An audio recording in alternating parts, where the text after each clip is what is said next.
So there's a claim that Narinder Kaur was deemed too controversial to be on Strictly Come Dancing. So by what criteria did you choose to put Thomas Skinner on Strictly Come Dancing? That was not my decision. That was the production team looking for those people that they thought were, that you got two criteria: those people who want to do Strictly, and those people they thought would be interesting to the audience. That was it.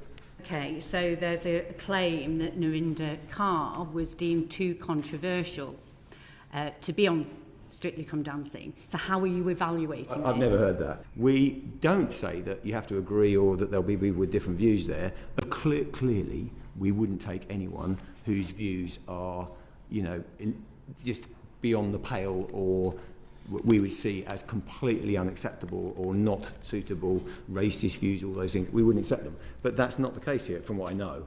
I'm not an expert on the individual per se. I've read some of the coverage, but I think we're a pretty broad church when it comes to Strictly. There's not a specific criteria then that you're adhering to? I mean, with Thomas Skinner being controversial? What criteria are you thinking of?